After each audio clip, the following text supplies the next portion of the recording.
cut everybody off. Like that. I told you. I don't think I'll fight.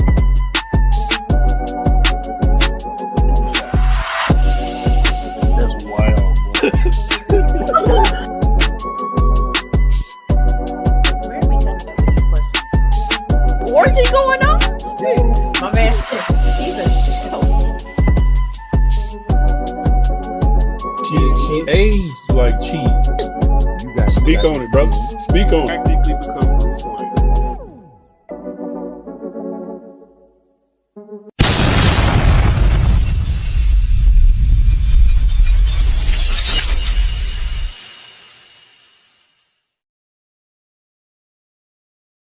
What we gotta do, Micheal? Push the goddamn button, man.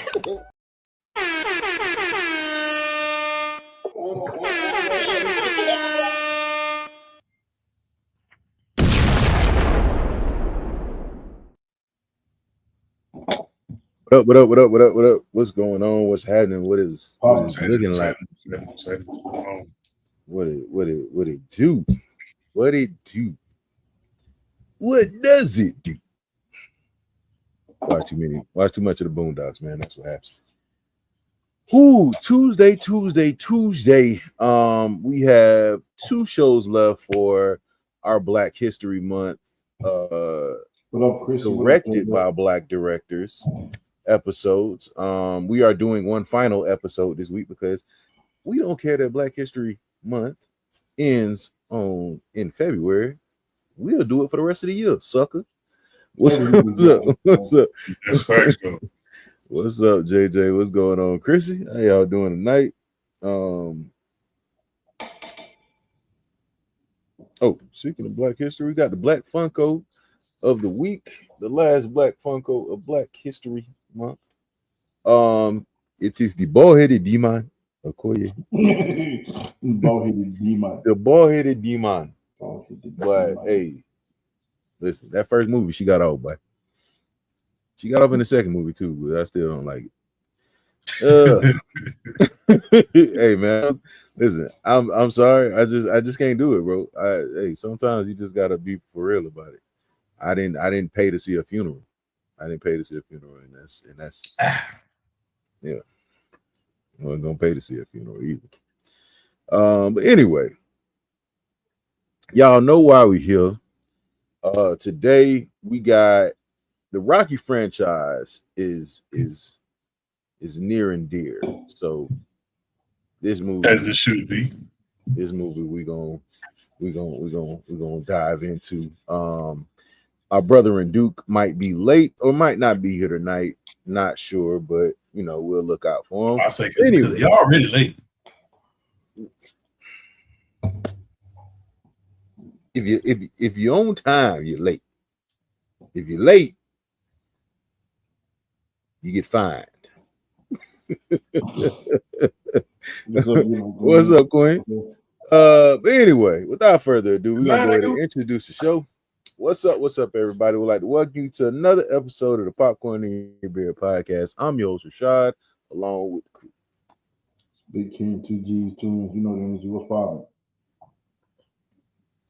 And last but not least, I am the King MOE, aka her hands speak multiple languages. Slap your nose up. Yeah.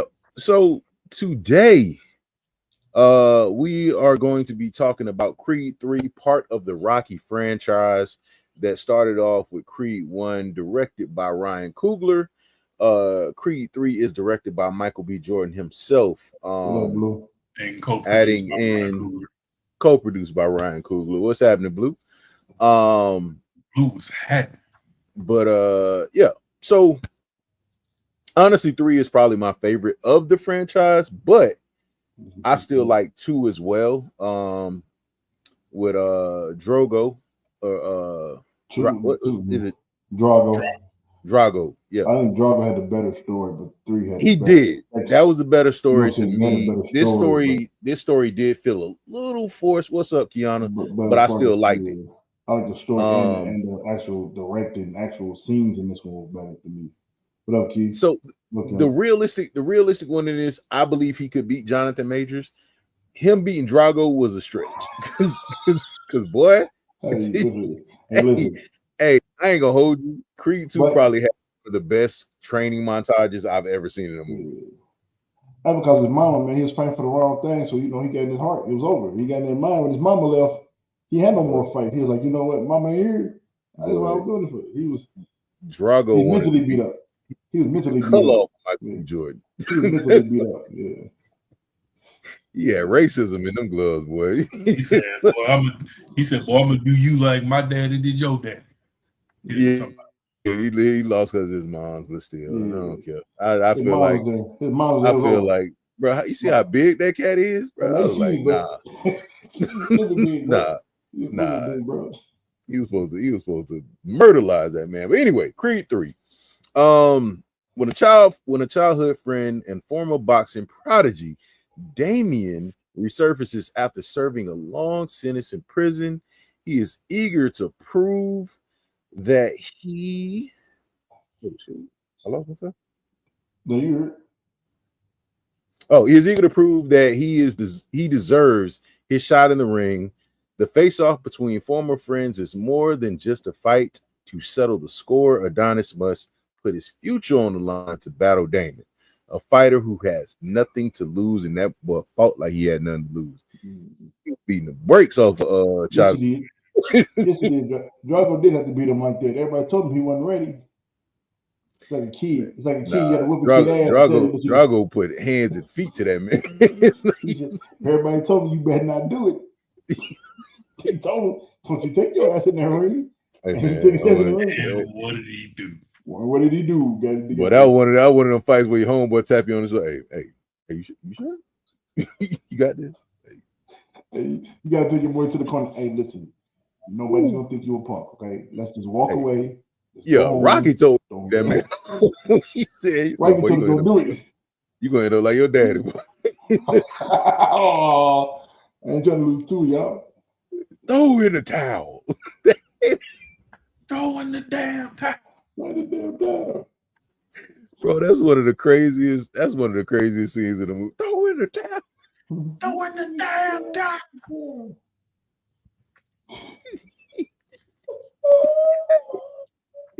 Boy, he was saying that like a runaway slave man. Just what?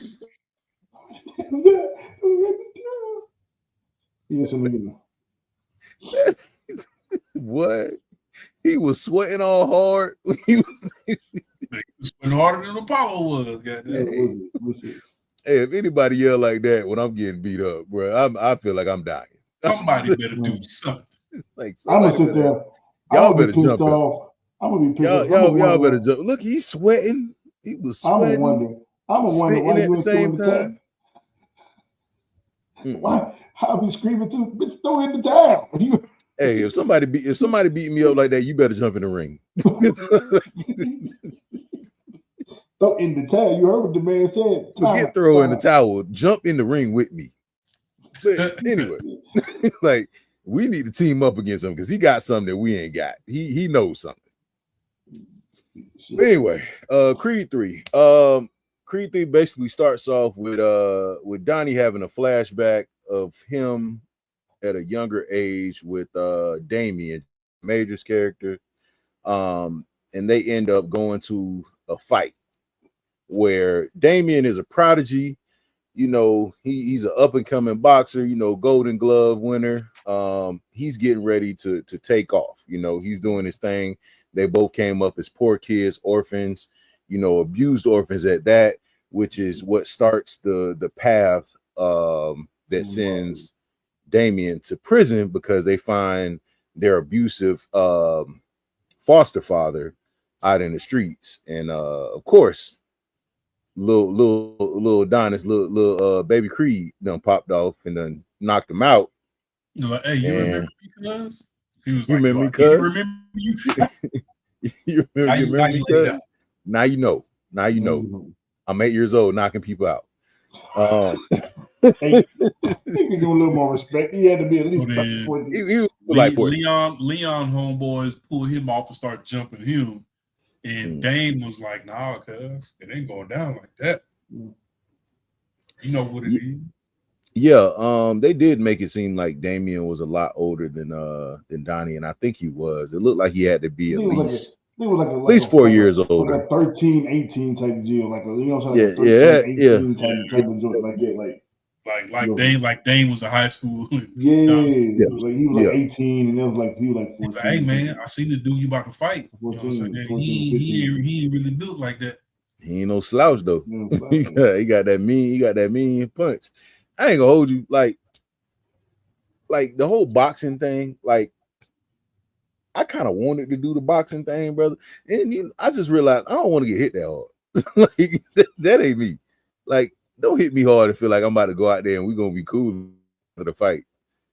Like, bro, you literally swole my eye up. Them gloves are the season, bro. Because you think They are. In the gloves make it worse. The gloves because they sting. Like, I'd rather you just bare box me.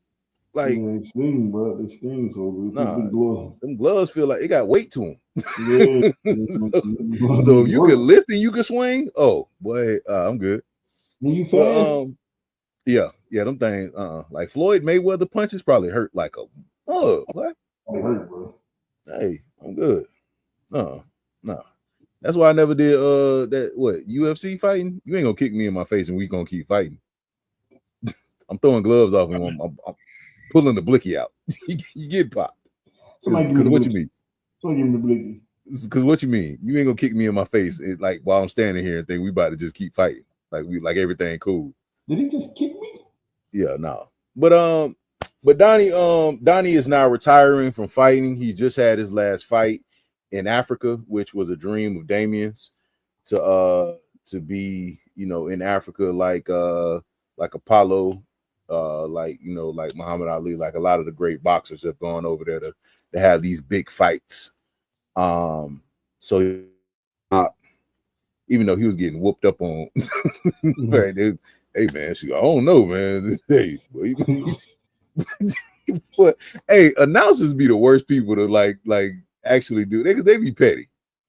They be petty. Just like I was telling you how Tom Brady was being petty in the booth with Patrick Mahomes. Like, well, Patrick is so great. If anybody can come back, it's definitely him. Yeah. But then he'll throw something slick. But I don't know. Yeah, like they down by 47. Well, Patrick's the GOAT. He's the greatest. If anybody can go, it has to be Patrick Mahomes. Yeah. Like, he can't do it. No one can. They are down by 57 points, sir. What are you talking about? They are getting beat. But yeah, so the announcers are like commenting on the fight, and they just like, man, he doesn't look like he got it in him anymore. And who was that? Who played his wife? Lisa Bonet? Not Lisa Bonet. No. I mean, what's their daughter name? Jesus Christ. I mean, not Lisa Bonet, with Tessa Thompson. I don't. Yeah, Tessa Thompson. Tessa Thompson. She looked like she related to him. This is the mind your business. I don't feel like my hair being in my face right now. That's what it is. But anyway, I want to be a ninja. What? You know what? Who want to be a ninja? Keanu. I ain't gonna hold you. I ain't gonna hold you. I did too. But like, bro, that's a lot of training. It's a lot of training. It's a lot of training, bro. Like Rashad was saying,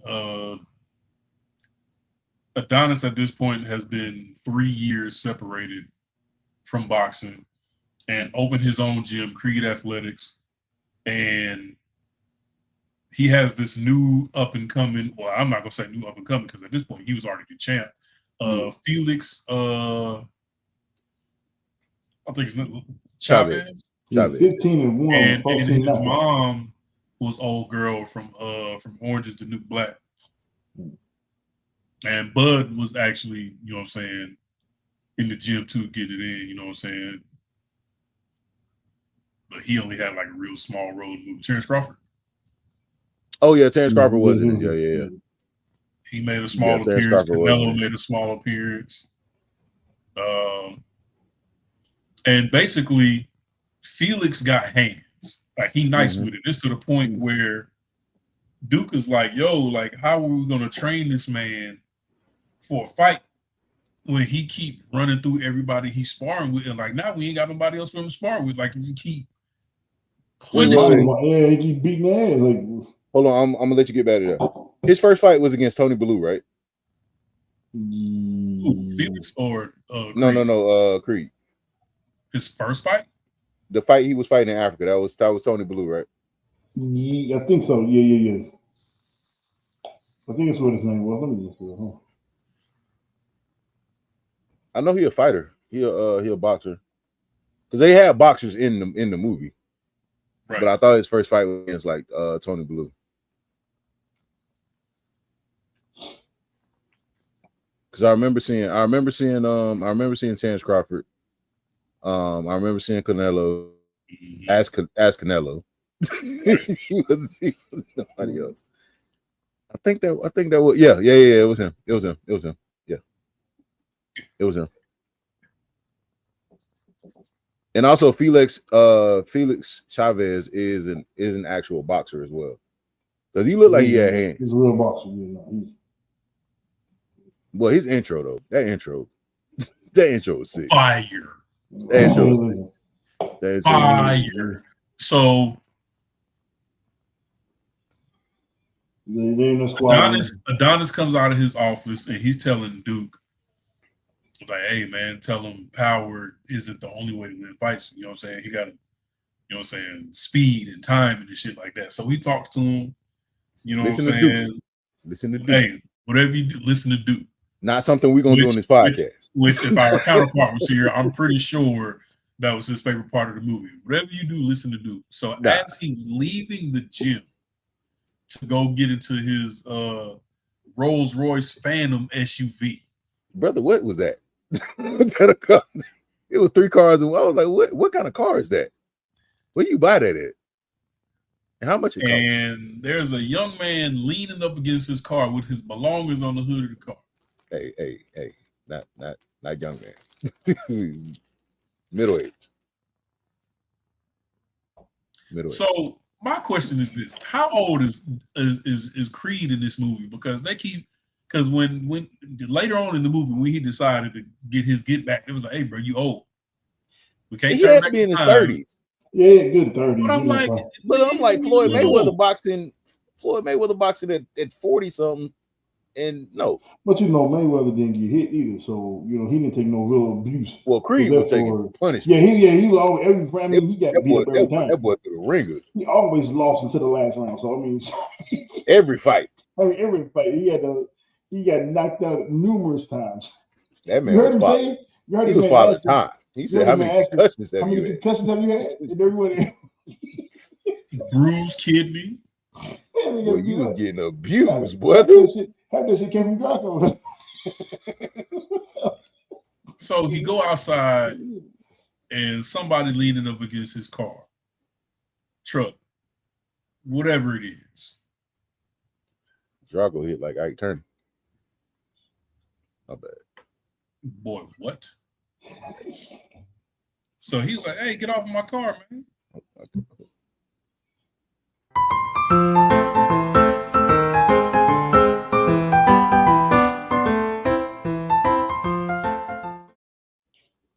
My bad. And you know what? And that's when some LA could have came out. Hey man, get off my car. Yeah, that's what I'm saying. Why you leaving up on my car, cuz? It didn't. He was like, oh, you don't remember me? And he had to look at him like, shit, damn. You didn't miss nothing. See, that was a weird part because it was like, I know his face don't look the same as that one young kid face. And I was like, And in that moment, I was like, okay, he's world renowned, never left LA, opened his own gym. Well, he went to Philly. It's a public venue. Okay, I can see how he was easy to find in that moment. After somebody who hadn't seen him in 18 years. Yeah, okay, that makes sense. You know what I'm saying? I can see if he showed up on Creed's doorstep, then that would have been different. But it's like, this man is at a gym. It's open to the public. We know. I know he's gonna be there. Cool. All right. It was more so the you look like oh, I haven't seen you in 18 years. How many people you haven't seen in 18 years still look the same? I know some. Well, I'm saying, I see the people come out about they're done about 15. and what he with 18 years for that? Well, probably. I mean, for one, if you got one on you, you already get time for that in certain states, and if you use that in certain states, are they gonna throw the whole book at you? But yeah, I don't care if you do know me. Don't lean on my car like that. Yeah. But yeah, he at the label party, when Creed's old lady was you know what I'm saying, like, hey, like this was going on. He was like, oh, you want to know why I got locked up? And she was like, yeah, pretty much. And he was like, well, you know, I had a couple priors. You know what I'm saying? I already had some dirt under my fingernails. Yeah. You know what I'm saying? Adonis, you know what I'm saying? We just happened to pull up on Leon. You know what I'm saying? Adonis got his get back. They tried to jump. I pulled the strap. Yeah. Hey, I mean, I ain't snitching, but you know, I'm gonna let Donnie tell the rest. You know, that ain't my story. He was there. He can tell you the rest. that ain't my story. I'm gonna let Donnie tell the rest. You know, so I ain't snitching though. So the initial, oh snap, damn, it's been that long, and then Adonis takes him out to eat. You know what I'm saying? They sit down and grab a quick little bite so they can catch up. I mean, the energy was awkward the whole conversation. Yeah. I ain't gonna hold you. If I know you got money and you take me to the local diner, brother, I'm not going. Well, like he said, hey man, I'm good. I ain't come here for no handout, bro. Keep your money, bro. Like I get you, but still, like, take me to like some place I ain't never been. Let me fight. Let me take me get sushi. Like, but that's what I like. That's what I loved about his character. Like, I did too. He got out of jail. He had a plan. Yeah. He was on a mission. Oh, he definitely was on a mission. I'm not here for none of that. He definitely was on a mission. It was a foul mission, but he was on a mission. He was like, I ain't here for none of that. Keep your money. I ain't come here for no handouts, no shit like that. I just want to get back in the ring, bro. I want a title shot. He was like, nigga, you just got out of jail. Yeah, it's like, yeah, but I was boxing in there though. I was boxing in there. You know what I'm saying? I kept myself in shape. You know what I'm saying? I was the coldest one in there. I didn't like how he kept adjusting his pants though. I just the whole walk and everything, bro. Everything was wild. Jonathan Majors, his random facial expressions, bro. Hey, he got the same facial expression for everything. But in the fight, he got the same facial expression. When the nigga was out there partying, he had the same facial expression. Are you sad or happy? What is going on with you, bro? He was partying. He was fighting after he won the fight. He got a sad, happy face. And then sometimes he make this face like he just ate a piece of super sour ass candy. Like sad. Yo, but what was so dope though? Like, but at the end though, that's why the last fight scene was so incredible though, bro. Because you can see the emotion on his face. Like, man, we wait till we get to his face looked like that the whole movie, Ken. But not when he started. Not when he got into it. Just him and what emotion was? Okay, so let me ask you. You can see the emotions on his face in the ring. That's the only time he had emotions. Let me ask you a question. What different emotions do you? You can see the sadness. The nigga was crying. You can see he was real hurt and angry. When did he smile though? Even when he was smiling, he looked like he was hurt. It looked like he hurt to smile. Only emotion you saw was the angry and the hurt in his face at the last scene. You could see that shit. You can see that all on his face. I ain't gonna hold you. Like, if I know you get out of jail and you looking like that, I'm not letting you come to my house. I mean, he owed him though. Yeah. Real. But like you said, they were both kids. But in his mind, I mean, he smacked somebody and he got beat up, and his boy was coming like, well, I mean, I got your back. Like, and then you cut off, you ran. You know, you out of here. Then, I get you. You done live my life. That's why I kind of felt where he came from. Because now you boxing, now you the champ. But it's not easy to get there. It ain't one easy to get there, but still, like, he's inside. So he's thinking like, hey, this nigga really living. Oh, okay. So when he got a boy in there, and when you get out of jail, I don't know how much I'm gonna pay you, but I need you to beat up somebody to go back to jail. So yeah, he was like, hey man, I want a title shot. He was like, I mean, I'm gonna help you. Like, I'm gonna let you get your feet wet, you know what I'm saying? I'm gonna put the gloves on your hands. I'm gonna come by the gym, I'm gonna let you get it in. He definitely looked constipated the whole movie. But you don't just want a match. you don't just want a fight. You want this belt. You don't Right just now. want, like, you want to go straight to the top. Like, you want to fight Felix, my nigga. He looked constipated though. Like Felix? Not gonna. Well, I mean, he didn't know nothing about Felix, but pretty much he go to the gym, he pull up, he training, he getting it in, and like I said previously, there was the issue of Felix was mowing down everybody he sparred with. Pretty much. And Creed was like, I got an idea. Like, hey, we want you to go get in there and spar with Felix. Mm-hmm. So basically, Jonathan Major's character was Flash. Basically. And Donnie was Eddie Kane.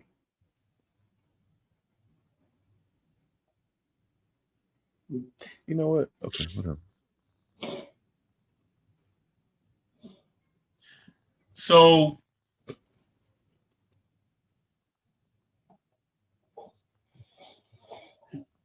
I'm not gonna lie, I got like a Scar Mufasa vibe. I mean, that's that too. That's what it was. I damn near even got a Goku Vegeta vibe from him. It was a couple of different.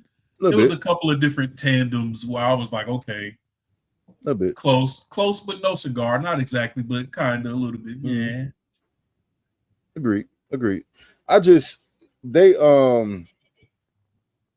It was the so I'm not gonna hold you, and I don't know if his character was written like this, but it was certain parts of the movie where like JM's character made me feel uncomfortable when he was around Tessa Thompson's character.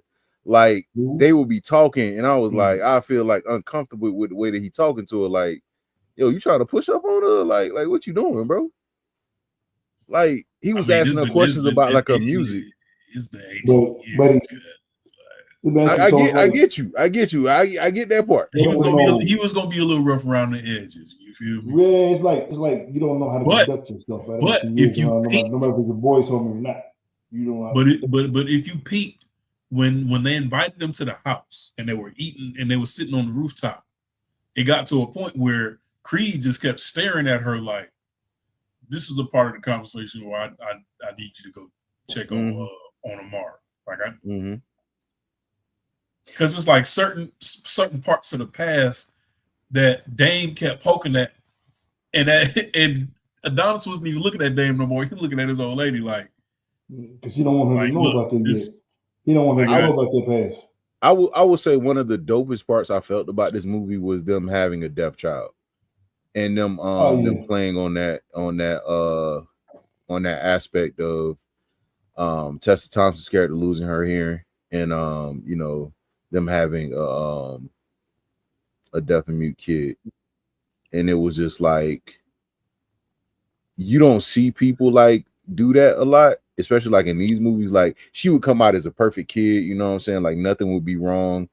So I thought that was a cool little tidbit that they did. She's deaf in real life too. That's what's even doper. That's even more dope. She's dope in real life. So yeah, that was that's even more. I thought that was dope too, like you said, because usually they would just show her, but they wouldn't let her say nothing, or she would have a small part, but she just like, hey, mommy, can I go to bed or some shit like that. But they ain't showed her. But that's something about that though. I don't know if it's gonna be, you know what I'm saying? Because you see her like if she becomes like if they keep continuing the series and then she becomes like, you know, like a deaf boxer or something. I don't know how you would do that, because like you got to hear like the bell. So I don't think you could do that. I'm not trying to be funny. I'm just saying, like, you got to hear the bell. So it's like the referee just stopped, bro. Right? Referee gonna jump in front of the punches. The referee can punch. I mean, the other person. Something has to happen. Somebody has to physically make themselves visible. I'm not trying to be funny. I'm Or I'm being serious. What they would have to do is they would have to have a giant clock, like maybe like suspended above the ring somehow, so that she can see, okay, the clock is at 0, round is over. Like there has to be something like a visual cue. Right. Because she cold clocked that little dude at the school, boy. That was wait, was that a boy or a girl? It was a boy. My bad. So I she's in I hope it school. was a boy. So she's in school, a deaf school. All the children are deaf. You know what I'm saying? She's drawing a fire ass picture. I need a minute. And this bully kid takes the paper, takes her drawing, rips it in half in front of her, and she wasted no time. Wasted not 1 minute. Gave him a clean, straight right to the chin. Out of there. What's up, bro? At this point, Adonis hadn't even been teaching her how to fight yet. I'm not trying to be funny when I ask this. Okay, so did the teacher see this altercation happen? It showed the jab so fast. Because I'm trying to figure out how he knew. The only reason why I can't answer that question definitively, and so this movie made me realize that I wish I could understand sign language, because they had a whole parent-teacher conversation, and all I could do was assume what was being said. Right. And the subtitles just weren't fast enough. No. JJ, go to the corner. Facts. Because I was teetering on the line of trying to say what I was trying to say. That's what I was like. And that's what I was asking. Like, you might be the first person to borderline get the piano played on you from the comment section. Like, I was trying to figure out like how the teacher knew. You know what I'm saying? Like,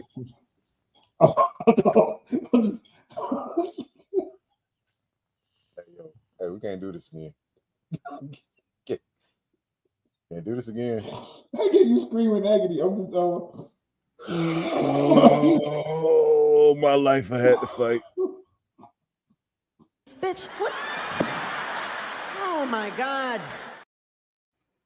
So they go home. You started it. I was just asking the question. They go home, and Adonis and his old lady are conflicted because as a father, he's like, bet she stole off on her classmate.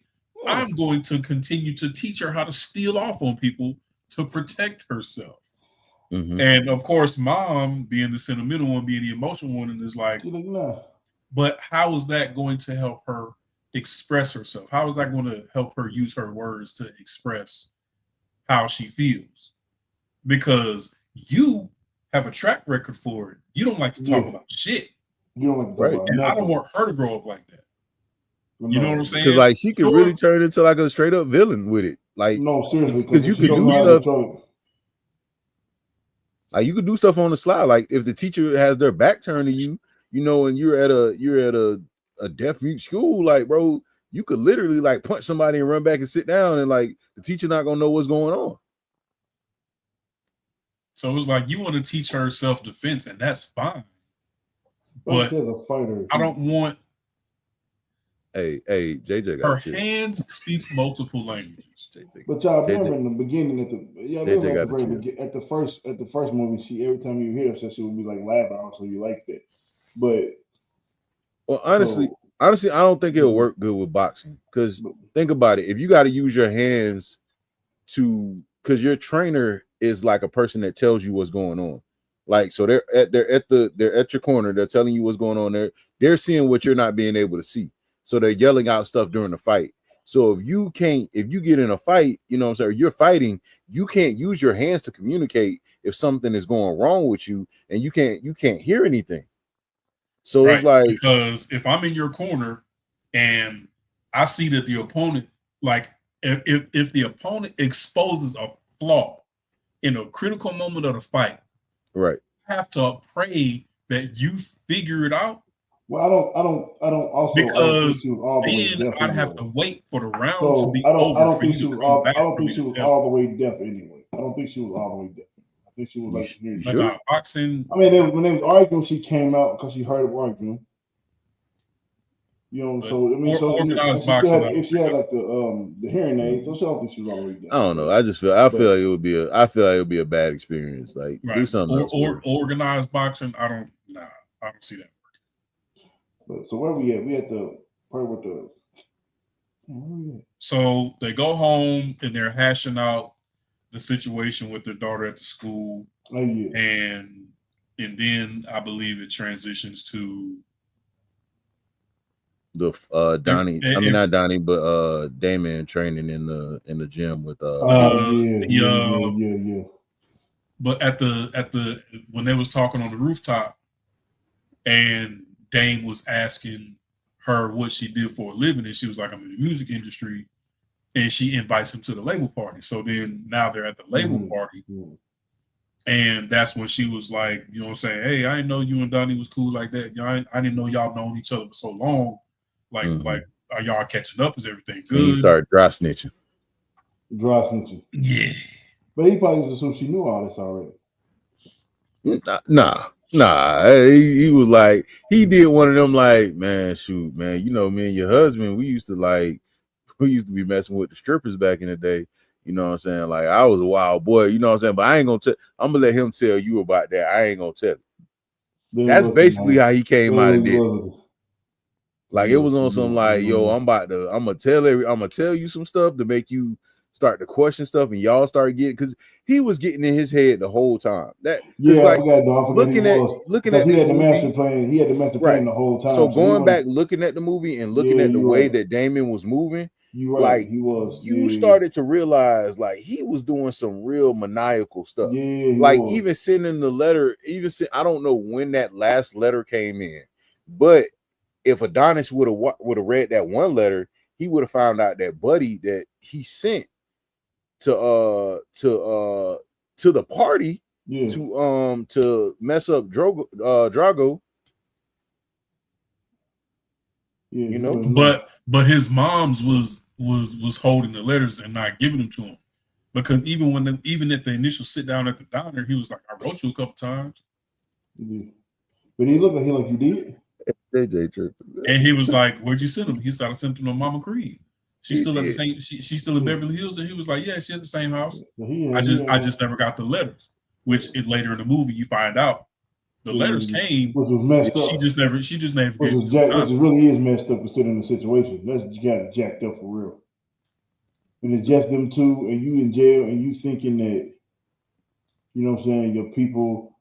You made this man think I abandoned him. You would make him think he abandoned him. So his whole mind, he's like, 18 years, after them first 10 years, you're like, oh, so it's after me now? And them was some long letters, too. Them was like 3-4 pages back to back. Okay, can you imagine like the first 2 or 3 letters after like the first 2 or 3 years, and you in here basically because of him, and you don't hear nothing? Next thing you know, you see him on TV fighting, like. So I kind of. This was Dame, though.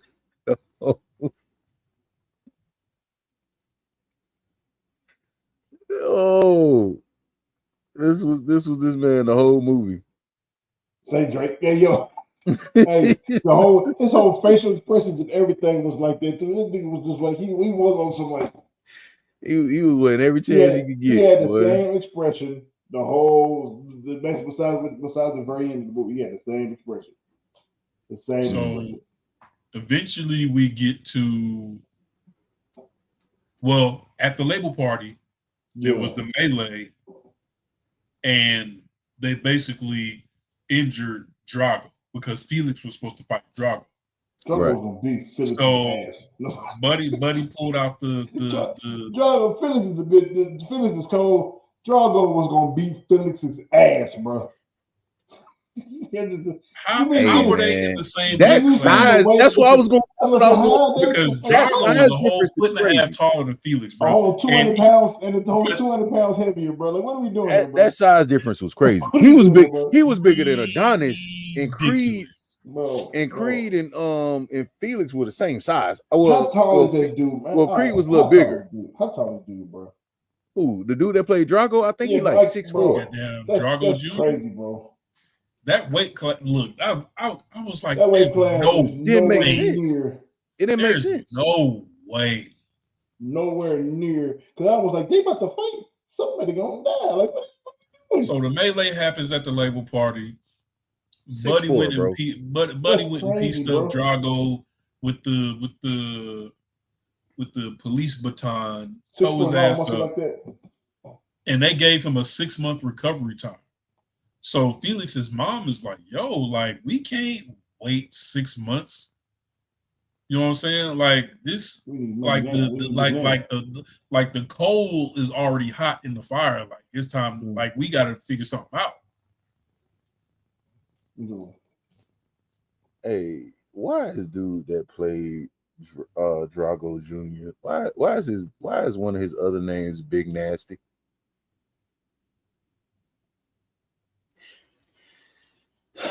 He got that name from his American friend. He cool with a black dude. He did play Razor Fist in Shang-Chi. Yeah, that's a big dude, bro. He did. 6'4". Don't worry about it. That man would have put Felix on a t-shirt. 2% body fat. Felix would have lost that. Felix would have lost that. He would have put. He would have put Felix on a t-shirt, man. Because Jonathan Majors, what, 6'1"? Yeah, bro. Like he would have, man. Listen, 6 foot. When you that Jonathan big, Majors, you swinging that hard and that fast, bro. I ain't bro. Nah. Bro. And the dude that played Felix is 5'11". He's 5'11". But he weighed 170. He got the height, but as far as weight class though, nah. Him and Drago Jr. That would have been one-sided as fuck, bro. So Drago Jr. gets pieced up at the label party. He goes to the hospital. They give him a 6-month recovery time. So the promoters and the people who are sponsoring the fight are putting pressure on Creed because it's like, yo, like we got to cancel the fight or we got to postpone it. And he's like, no, keep the same date. Don't push the date back. We're going to figure this out. So he has a sit down with Felix's mom, and Duke, and is like, hey, I know this is a long shot, but drastic times call for drastic measures. Sometimes you gotta get creative, think outside the box. You shouldn't have did that. You already sparred with Dane. How would you feel about fighting Dane? And initially they was like, nah, it's too risky. Man ain't put in no work, proved himself. Yeah, he was cold. He was Golden Glove back in the day, but he's older and he's old now, and he just got out of jail and he old. You know what I'm saying? Because he old. What weight class did he win the belts in? Who, Felix? Yeah. It was heavy, right? It had to be. So here's the crazy part. When they announced Creed before he fought the heavyweight, they said he was the light heavyweight and the heavyweight. So this is what's crazy. Felix is a middleweight and a welterweight. Really? Both of them put together ain't enough to fight Drago. What you mean? Drago is considered bro. He's a heavyweight, bro. Like light heavyweight is Michael B. Drago Jr. looked like a club bouncer. He's a heavyweight, bro. Nah, bro. He's George Foreman.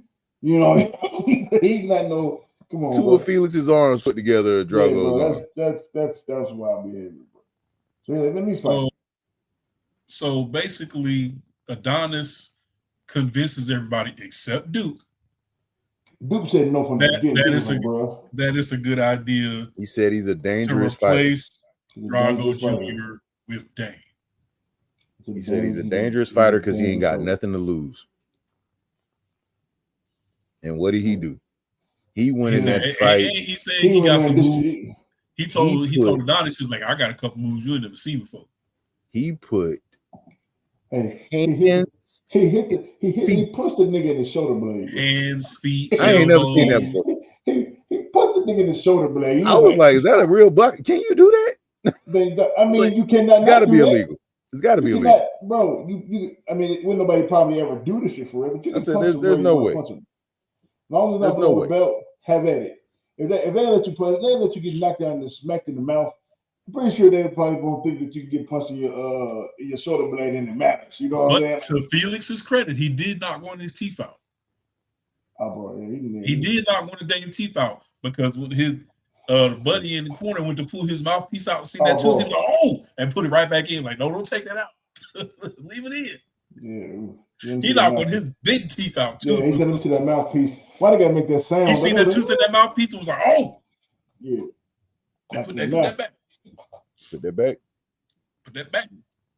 Mm-mm. But again, Felix's interest, bro. Yeah, his interest was one of the coldest I've seen, like in a movie. That shit was fire. Shit was hard. That shit was tough. It's cold. Yeah, it's super cold. It's all sound. But it's like, so I would say the only thing that it's a couple things I had an issue with in the movie, but one of the things was it wasn't a lot of fighting. It wasn't a lot of fights. You had two fights. You had the fight between Felix and Dame, and then you had the fight between Dame and Donnie, but the movie was long. The movie was I think it was like 2.5 hours, wasn't it? No, about 2 hours and 10 minutes. I think when I looked it up, the runtime said it was like 156 minutes. Yeah, it wasn't that long. It was like 100. So that comes out to that's 2 hours. That's 2 hours. That's just shy of 2 hours. No. Okay. Hold on, wait. 120 minutes is 2 hours. Hold on, the math ain't math. 150 minutes, 2.5 hours. So hold on, wait. That's why I was like, I said it had to be like 2.5 hours. Let me get it together. An hour and 56 minutes. Not 156 minutes, an hour and 56 minutes. Okay. So 2 hours. Either way. It felt like a long movie. It did like a long movie. It felt like a long movie. Like it was drug out. Because it was so much dialogue. It was necessary though. Because it kind of built up to it because kind of sort of. Because in the hour after the hour passed, you still had an hour after you found out that old boy played him. You had like an hour left. Yeah, that's what I'm saying. Like it wasn't it wasn't like an immediate they about to square up. He went to the beach, which was crazy because he still looked sad at the beach. I told you he had the same expression. He was I ain't never seen somebody sad at a beach before. And then there's the whole thing with the relationship between him and his mother, because she had a stroke previously. Why we had to have Felicia Rashad die in the movie, man? Why she started hallucinating. She called him Apollo. Because she was like, Apollo, I was so mad when you left me, but Adonis saved me. But it got to a point where, so first of all, Dame ends up beating Felix in the fight. He played dirty. He did a lot of dirty shit. That was BT8. That was BT8. He did some he dirty. Put that man on. He was punching down on his shoulder like a 45-degree angle. Then he was hooking his arm and punching him so he could. Now that's illegal. And then he caught him with an elbow. Then he hit him with the bow. Like he was doing some dirty shit to the point where it was to the point where his old lady had to take his daughter and was like, "Hey, I can't allow her to watch this fight. We about to go because this is getting ugly." And he couldn't even. He was like, "Hey, bro, I did it, bro. You know what I'm saying? I did this shit, bro." And Creed is just looking at him like he trying to smile and not smile. He's like, bro, like you don't get no strikes for that. He kind of smiling and not smiling because he can't be like, congratulations. I mean, there's not really a thing where you can say you can't allow the fight to continue. There's money in the fight, so you can't stop a fight. Now he can get disqualified, but he can't stop a fight. It's a lose-lose situation for him because if he stops the fight, he's gonna lose the money on the fight. If he lets the fight continue, he might lose his fighter because Felix was getting tore up. He's getting beat the hell up. He put him night. So now you don't have Drago, and you also don't have Felix. So it's like the way that it was set up, right? It was kind of crazy. There was really no other fight that Dame had to take. So how long in between the time of, because Drago came back. So how long in between the Dame fight and with Felix? That's what I'm saying. But at the same time, there should have been another challenge. It had to have been almost a year because remember they gave Drago Jr. 6 months. That's what I'm saying. So it had to have been like 9 months. The timeline didn't, like, I hate when they don't add a timeline to it.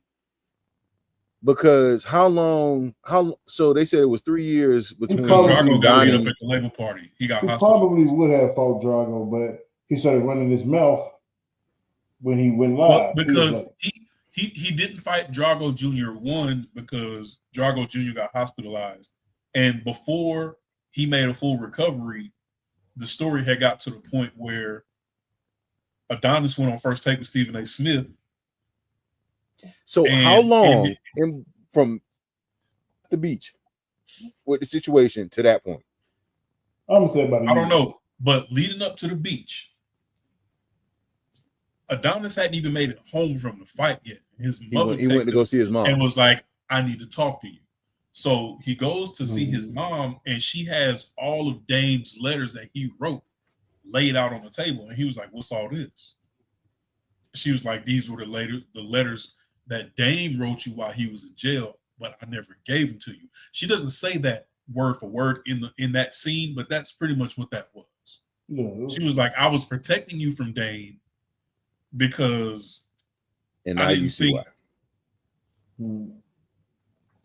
And he was upset because he was like, "Yo, like this man was like a brother to me." He might not have he was did that down for 18 years. He might not have done that. He might not have turned out that way if things were played out differently. Listen, no matter how long Dame was locked up, even if he was answering letters, the moment Dame got out, he would have wanted everything that Donnie had. Not if he contact with him. Like, yeah, I know him, or yeah, my guy.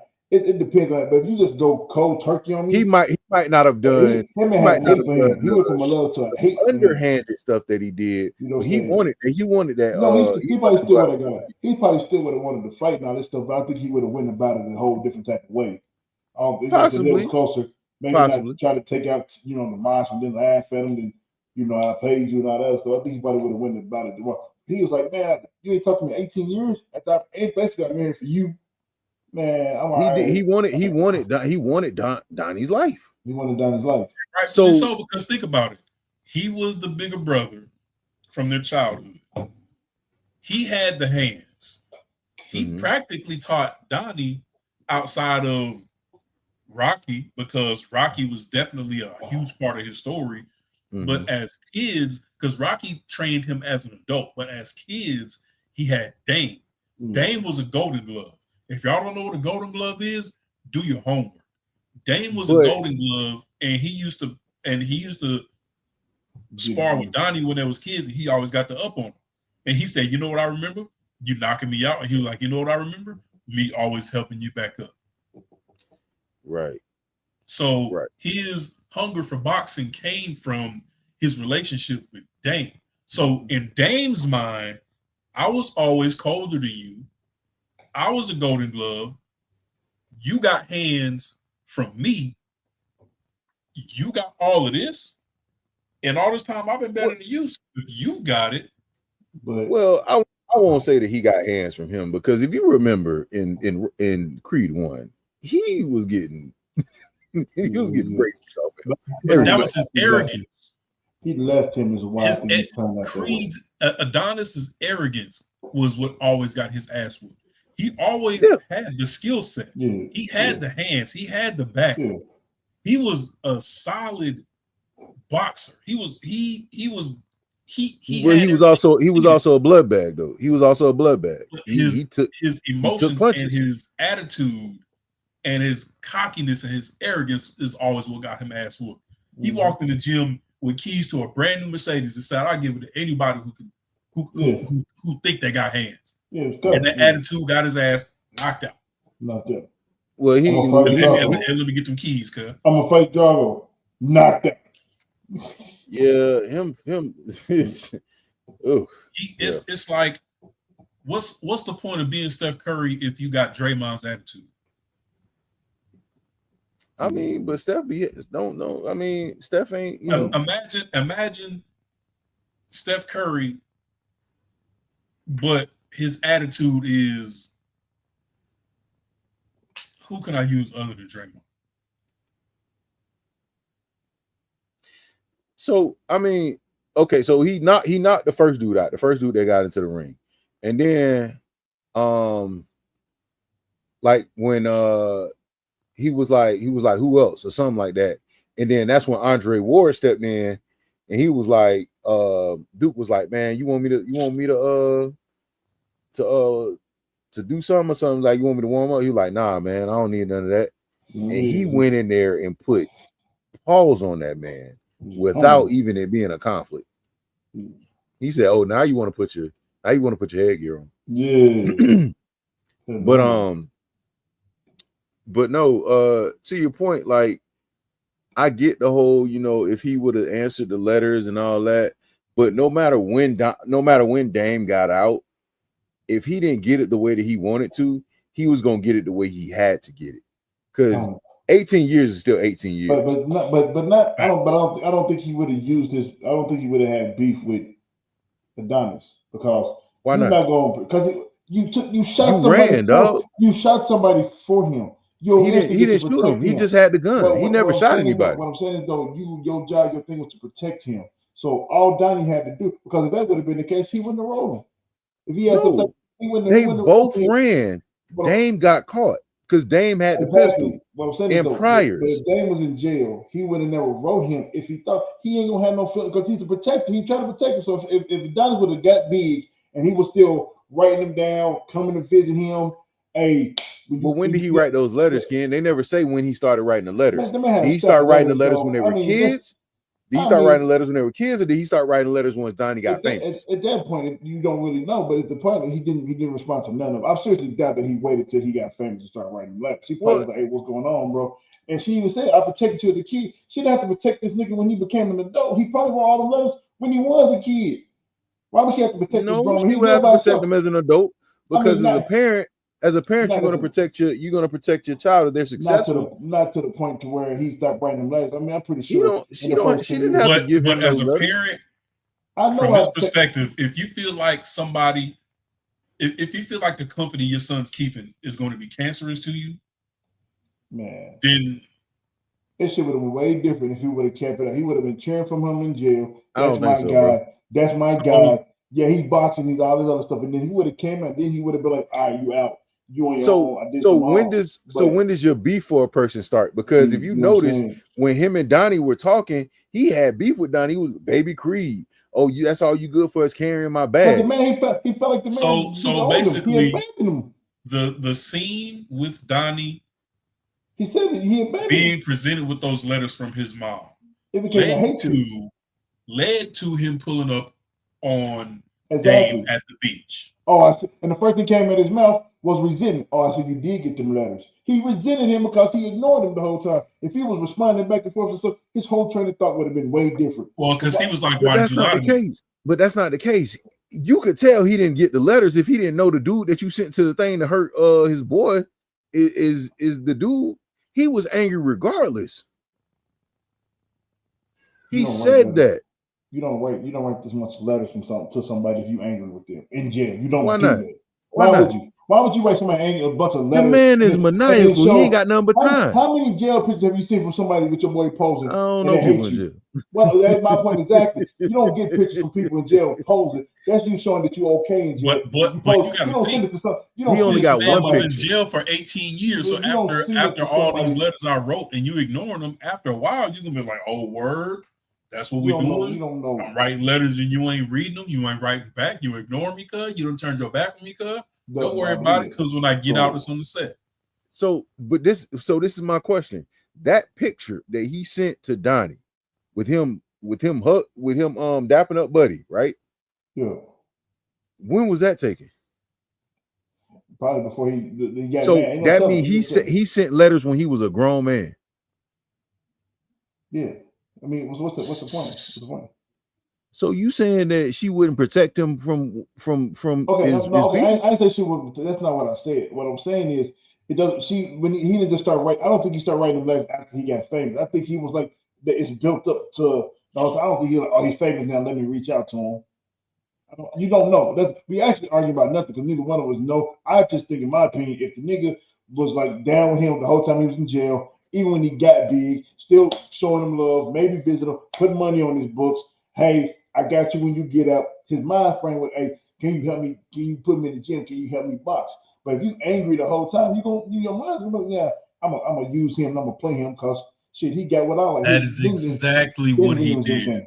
That's what he did. Your first order of business, you hadn't even been out of jail a week yet. That's what I'm saying. He been doing like this the whole time. First order of business was to find the dollars. Yeah. As soon as you get your title shot and win your belt, when he comes to confront you, the first thing out of your mouth is, I don't need you. Oh, you think I need you? I don't need you. Nigga, you needed me when you got out of jail, didn't you? You came and found me when you got out of jail, didn't you? But now since you on top and you don't beat Felix, or now you don't need me no more.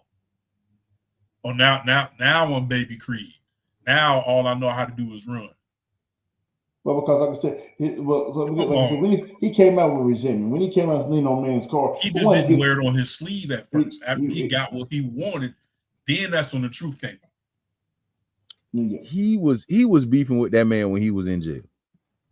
Yeah, I bet after he found it's a lot of people that smile in your face and talk behind your back, bro. I bet he did. I bet he was. So him writing letters just means that he was bored. He had time. What else you do in prison? But boxing. You're not writing letters to somebody that you mad at for you ain't never wrote a letter to a girl that not that you mad at. You ain't never get a long text message after a breakup. Man. Huh? You never get a long text message after a breakup? Yeah.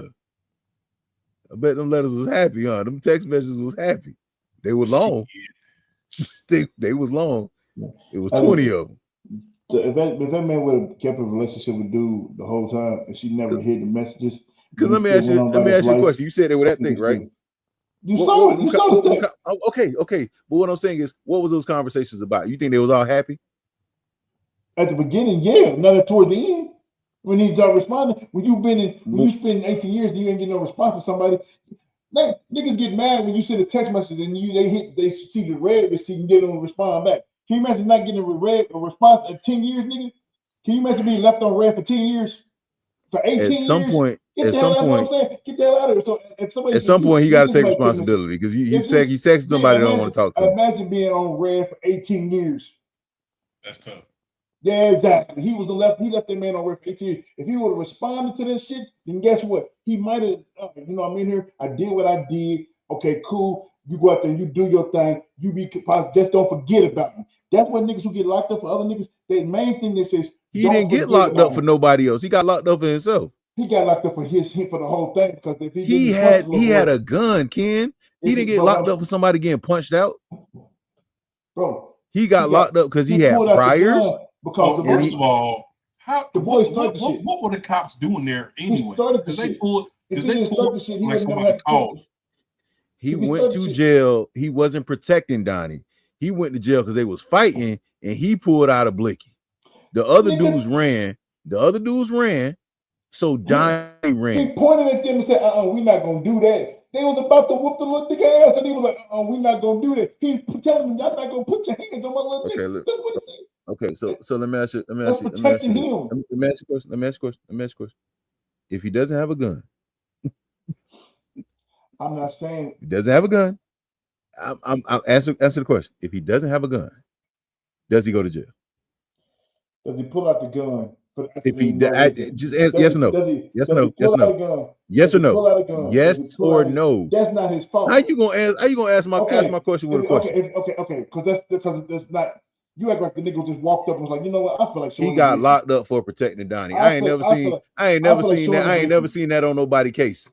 I ain't never seen that on nobody's case. Yes, he got locked up for having a gun. He got locked up for what? He got locked up for having locked up for having a gun, right? The reason anybody knew he had the gun was why. I don't care about your reason. Why did people know? He got locked up for what? He got locked up for what? Why was the reason? He got locked up for what? For having the gun shot. Exactly. How, At the end of the day. how anybody At know the end he of the was having day. a gun? At the end of the day, he got locked up for what? Okay, okay. You know what? You're right. I'm asking a question. He got locked At up the for end the of the gun. day, when it all Because boils he just down, walked out. He when it walked out all and was boils like, down, hey, I got he a had gun. guns and priors. He had guns and priors. If he ain't had none of that, guess what? And It's a misdemeanor. Donnie wasn't out here running his mouth, Billy Badass. And then when shit hit the fan, he ran from getting, you know what I'm saying? You punch somebody in the face, then you expect what you expect to happen. They about to drop his ass. So therefore, they was like, well, shit. Not today, you're not on my watch, you're not finna put your hands on my little. I mean, what else would you have done?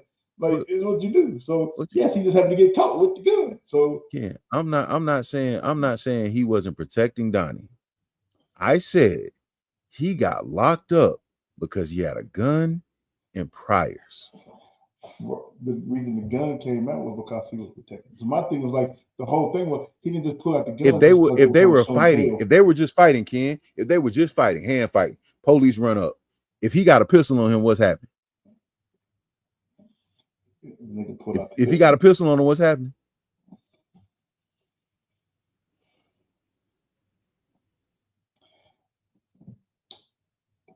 I ain't never seen nobody get charged with protecting somebody. Never seen it, not once. You know what I have seen? You know what I have seen? So you telling me that he just put up the gun because it was show and tell time? Ken, that's not what I'm saying. You're mistaken what I'm saying. He pulled out the gun. You're arguing a different point. No, because you make it seem like just because he had the gun, he didn't.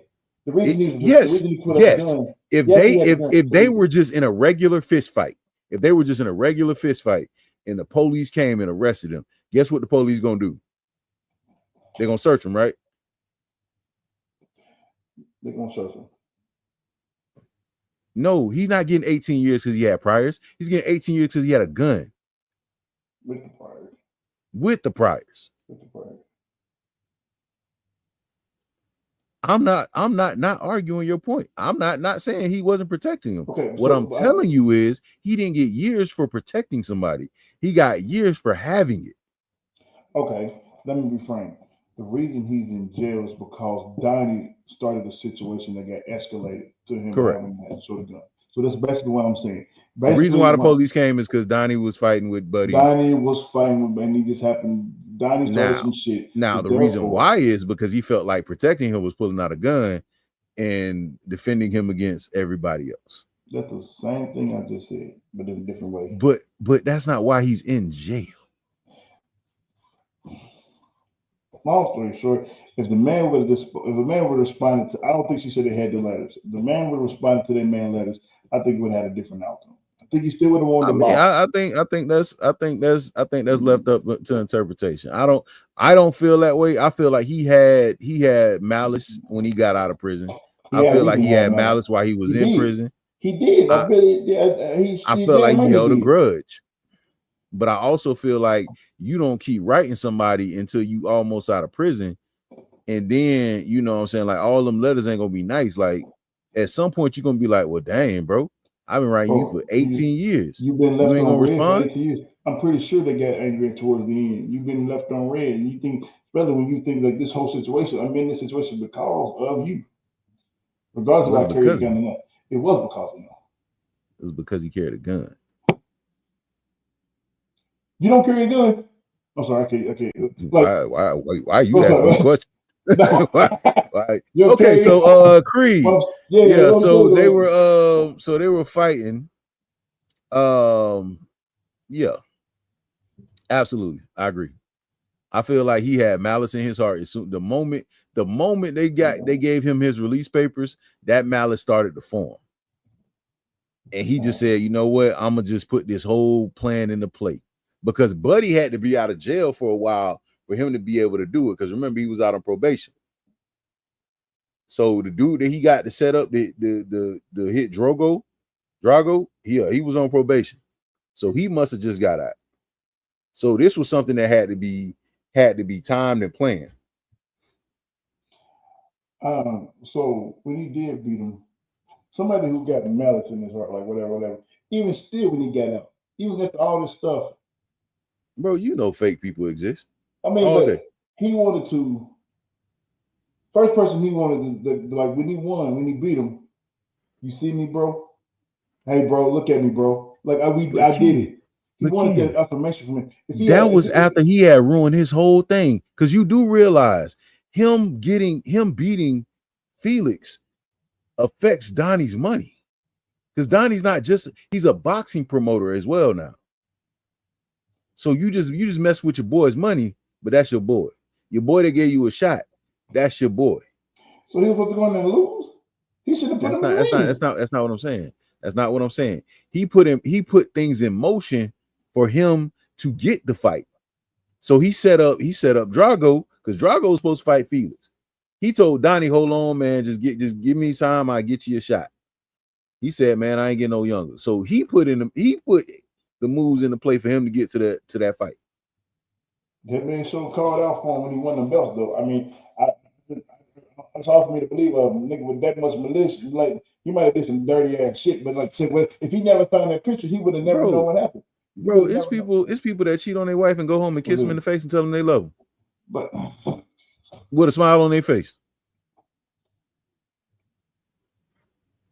You mean to tell me Donnie wouldn't, like, nah, bro. so the whole moment when dude was like, "Hey, like he was looking for him to go, and like, we did it. I did it. We did it."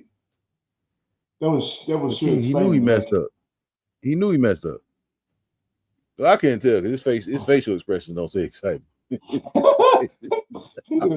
I don't know what that was. That wasn't excitement. Still seems sad, right? You know, I don't know. He still looks sad. I didn't know. I didn't know what to say. But no. but I mean, we ain't got to agree on it. I No, mean, because I did not pull out the bleaky. it's left to interpretation. But that was my phone. That's why I thought I just pulled out the bleaky. You just put no idea. I ain't that crazy. I ain't that crazy. You get this shit off for real. But I mean, but like I said, I regardless of how his intentions were before he got out, you could tell what his intentions were after he got out.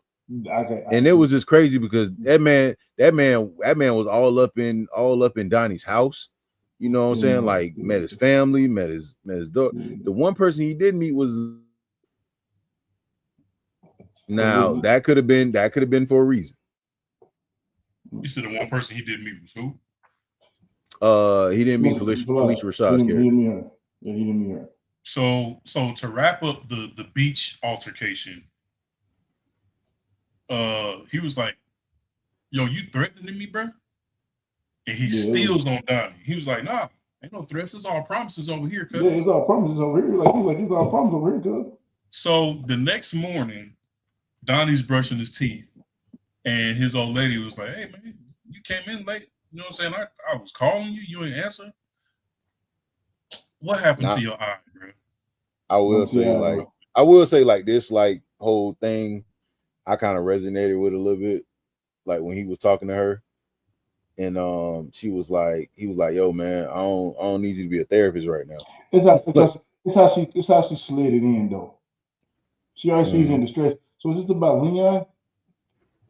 How do you know that name? Who told you that? Yeah, what? Oh, James said that to me at the label party. And that's what I meant by when I said he had malice on a lot of things. Because why are you introducing this person into a person he's trying to forget about?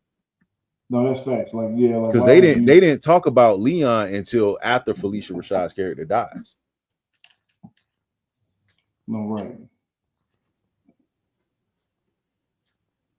But like my man basically told her, he was like, "Yo, man, like sometimes I don't want to talk about what's wrong with me." I will say that this movie should have been called Bless, bro. I will say I feel like this movie should have been called Two Dudes That Need Therapy, because both of these cats was on one. Like both of them need therapy. I think the therapy was the fight at the end. I think that was like the. So I mean, sometimes I think it was like they finally got it off their chest. Like, squabbling, bro. You know what I'm saying? Because man, the whole fight felt like it felt like they was real brothers in the ring fight. That's why I said it was done so beautifully. Like their facial expressions, the screaming, the anger. They was Donnie's facial expressions, you couldn't tell what. They were genuine. Yes, it was because he cried, bro. When he sat on the bench before it went dark and looked at him sing, he literally was crying? said, bro, you didn't see Jonathan Majors crying, bro? Like before it went, He was crying the entire movie. No, bro. Like you when they sit down before they went to the actual scene when it was just them two, and they looked at him as a kid, he was crying, bro. He was sad. That's why I was like, yo, that shit was shut. If you go back and look at that scene, and he was sitting there, you can see him like he had tears in his eyes, like, bro, I'm fighting my brother. That's what made that scene so dope to me, because you could see both their faces, like, bro, and everybody was screaming like, man, that's. So leading up to the fight, did you pause, Ken? Fez got him. So leading up to the fight, first take, Stephen A. Smith, Mr. Adonis Creed, who don't like talking about shit. Don't ask me nothing.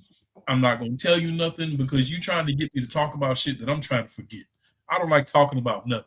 I have a reputation of not wanting to talk about nothing. I don't need no therapist. I don't need no shrink. Look, stop trying to make me say words. I don't want to say words. But all of a sudden, this man pops up on national television with Stephen A. Smith and wants to say words. Stephen A. Smith was like, bro, you do not like saying words. But you came to me. You came to First Take on national television live to say words. It's up to me. Hey, they started a fight contract with Bet. Wait, hold on. We got a call. Put him on now. Bet. He said, run it. And then got off. That's brother stuff. But that's something and Rashad, I know you said something about why is being called Baby Creed still a trigger for Adonis. He took it a step further. He said, look, you a fraud, you were this, you were that. I'm only telling people who you really are. None of that fazed him. But when he said Apollo would be ashamed of you. Oh yeah, that's well, that part I get. Calling him Baby Creed. That's not. But you telling somebody that your dad is a cuz. Hey, meet me in the parking lot. Hey, that's malice. That's malice. Meet me in the parking lot. What's up? So what's up? Bet. He said, I challenge you to the heavyweight title of the world. He said, me and you, run it. Bet. Run it. That's some shit you say with the brother. Nah, like, hey, look, when I get home, I'm gonna beat you. Say whatever you want about me. You can say whatever you want about me, but you're not gonna bring my dead daddy. Talking about my dad, cuz? My daddy, cuz? That's something you do with a friend or a brother. My daddy. That's my daddy house, cuz. My daddy gave me that belt. That shit was hard. That movie was hard, bro. That shit was hard. I didn't go. The fight scene was, man, listen, when it just was them two, you felt that emotion. You seen it in their faces. They were screaming. Apollo would be ashamed. First of all, how you get a little side bit that fast when you all up on her couch watching the news? You do know that was Kalani, right? I don't know. I wasn't paying that girl no attention. Neither. I mean, I was. That's the old snap. He watched TV as a girl on the couch. I ain't gonna. I still don't know what she look like.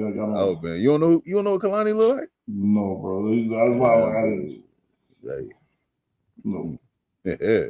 As soon as First Take come on, he was like, "Hey, turn it up."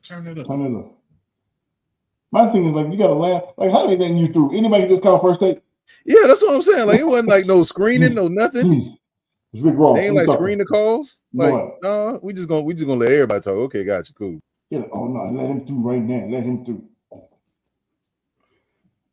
Like, he's like, not right now. We're gonna do this right now. No, we're gonna do this right now. Hey, hey, you heard it. I heard it. I can't wait for it to happen. It was disrespectful. But then when he got in the ring, though. Yeah. Hey man, the way he walked down an aisle, the way he walked out to the ring, though, boy, it'd be some of the weirdest looking. Hey, the walk is what's wrong, brother? Because I don't understand what he got going on. He had the weirdest walk ever. I don't understand what he got going on, man. I would slap the shit out of him. He walked in front of me, did that little thing in the ring. He was like all in his face. Joe ass, Joe ass on my side of the ring. What? He was an asshole, bro. He was a straight asshole. But Jonathan Majors definitely got Diesel for this movie, bro. Man, both of them, bro. I was like, bro, listen. And then nigga, and his new movie coming out, bro. What? So I will say, Magazine Dreams. Man, you can't have that much muscle, bro. Like, relax, bro. That's illegal. He cheating. He's cheating. He gotta be. He gotta be, bro. Yeah, I got it. He gotta be, bro. He's too big, bro. I was like, bro. But I will say, like, the dope thing about this was, like, you had two black men, an antagonist and a protagonist, and people could see both sides of what they felt. Because you have Donnie, who, you know, was Donnie and Dame, who were both abused kids. They both went different routes, you know. They was letting it all off their chest, like everything they've been through. You felt it in the thing, like it was going, everything they've been through. Yeah, it was like round 11. I said, wait, what? But sadly, and what is also super duper relatable, and it shouldn't be like this, but it literally took those final moments with Adonis and his mom and her passing for him to finally be like, you know what? My lady been telling me I need to open up this whole time. Mm-hmm. It took his mother to pass for him to be like, you know what? Okay, I think I'm ready to talk about shit now. I think I'm ready to go down a couple rabbit holes. I think I'm ready to go up a couple back streets of my past and talk some of this shit out. Bro, you'll be surprised. It as a person who has done this or has done that, it does take sometimes a situation where it's like, yo, okay, I got to talk to somebody because I can't keep walking around with this. I can't keep feeling this. Like, I've been fighting for 30 years. You know what I'm saying? Like, I've been fighting for however long he jumped into boxing, and I can't continue to carry that and get beat up in the ring too. Like, I'm getting beat up by life. I'm getting beat up in the ring. Like, I'm about to fight my brother, my best friend, like a dude that I grew up with in a home. You know what I'm saying? Dude that, you know, like we went through this whole foster system together, and like I'm a dad now. You know what I'm saying? My daughter is going through issues that I don't really know how to deal with because she does have, you know, a disability. My wife has a disability, and I know she goes through things because she's scared of losing her hearing. So it's like, you know, that one thing of, okay, I'm about to go into this fight. I just lost my mom. I just told my mom that she took all this away from me. You know, I just told my mom that this, that, and the third. And our last moments were us actually getting things off our chest, where she basically told me I was the best thing that happened to her. So something got to get off of me. And now I'm about to give this physical therapy to my homeboy because we got to get that out of there. Like we got to piece it up because that's the only way that we know how to talk right now. Mm-hmm. We can talk regular afterwards, but we got to piece it up to get this out because you did some foul stuff. You might have felt I did foul by you. Yeah. I didn't. When you came out, I tried to give you whatever I could.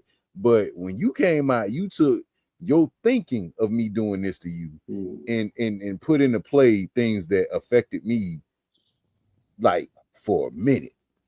So it's like, hey, they both had something to get off. Like they both was like, man. But like Duke was telling him, like, listen, let the past go. You gotta go for the future now. Like you don't owe him nothing. Like it's over. Like you know what I'm saying? So he had to pay. So I said it was a beautiful move because, like I said, he still loved him because he was like, he treated me better than any of your kids ever treated me. Mm-hmm. So like, she also hit him with the well. That's some truth to that. Well, yes. My, you know what? You are right. You are right. You hit hard. You hit hard, Adonis. But you're blind, boy. You're blind, boy. Cause look at this picture right here. Slapped in his face. But my thing is like you could have prevented all that. No matter how hard you hit, life will always hit hard. Hey, it is, boy. Life got hands. Life I got just hands think that like. was kind of like. And I Ken, just I think that was could kind not of like, agree with you more, because bro. it's almost like he did this only because you just not giving me this. So don't act like you proving your point now because this doesn't happen. Because who's to say this would have ever happened with this guy? If We're not gonna get in that again. I'm just saying We though, that's my gonna whole cover that point again. about it. Like that was the only thing about me. Like you can't try to be like him doing this is why I protected you. You I knew him. You didn't know But that's him. why. I knew him. She But didn't know that's him why though. she did what a parent does, bro. That She you didn't can't. know him though. She, she did what That a was his only. parent That does. was his only person. She should. There So should have been some conversation so about it. as She a should have parent, screamed it. because you're a parent, right? As a parent, if you know that you and your, let's say your son had a situation like this with one of his friends, they get into altercation. His friend gets locked up No, for gun possession no. and I've done priors. it. No, you're not going to abandon him. You will not abandon him because, if, especially in this situation, but see, this is the whole different because she adopted him, thinking she was. She should have let him make that type of decision, or like let him to. You don't just. Bro, you 13 years old. What type of decisions you making? But the point you don't wait till you 35 because we don't know how long he's been feeling like that. Like, bro, I miss my brother because like, when you're 13 years old, that's your life. When you But only she have one didn't give person that him you the know. letters for that, bro. She gave him the letters because she saw the dude that he set up the thing with. But it was how She she wasn't did gonna it. get them letters to him. It was how she did it. Oh, let me show you he ain't shit. He ain't shit because like you said, he thinks I've abandoned him. It was just me and him. That's why he did the shit. That's why he played me like you giving me this shit now after 18 years. You just now showing me this shit. That man thinks I hate him. He think I was one of those people who, you in jail, you and your F you. I'm out here. I'm Hey, gone. hey, bro, I tell you like this. I feel you, but it was people that my people kept me away from that I thought was my homies, road, all that. And it I'm not was a saying what she did was reason why. wrong. I'm not saying what she did was wrong. There was a better way of doing it. You just, I don't know. I don't know. Maybe because like I said, he never No, brought it up, so that this kind of be wasn't on before him too. he That snuck could have out of been the on him too. house. Because remember, It could Dame have been had on him him too. sneaking out of the house. And he was with her then. He was with her at that time. Yeah. Dame had him. Because remember, she got him when he was when he had got to the foster the juvenile center. Yeah, she did. He did. Because that He was was with after. him. So I guess they both got sick. Yeah, I think she was reading the letters too. So I don't know what was in the letters. We don't know what was in the letters. It could have been some wild stuff in those letters. You never to as to to your point, you might have been right because I forgot that he lived with her. Right. He lived Doing with her at shit. that So time. she seen him jumping, sneaking out the house. I'm thinking that this was somebody that before No, bro. he became to the foster home, and she was like, but yeah. No, So bro. my time frame is different. So I can see that to a certain extent. Like you need to just stay away from him. But at the same, you kind of be like, damn, you don't want him to fit. Especially if you reading the letters. Especially if you getting this many of them. When does your heartstrings kind of kick in after 5 or 6 years? Like, Well, it's like when did she read the letters though? Did she read the letters then, or did she just read the letters after that fight? Even if she did, but say she never read the letters, you got this other young man who's in jail that you knew he was close to. When is your heartstring? When is your sympathy kind of kick in after 5 or 10 years? Like, hey, you know what? He has been sending letters like frequently. But also, how old was Dame when that first letter came? Because if he's 19, I'm just saying, hey, brother, you gotta think about it. Like, why is your 21-year-old in jail writing me still in middle school? Because that was like his big brother, so it's kind of it don't matter. It don't matter.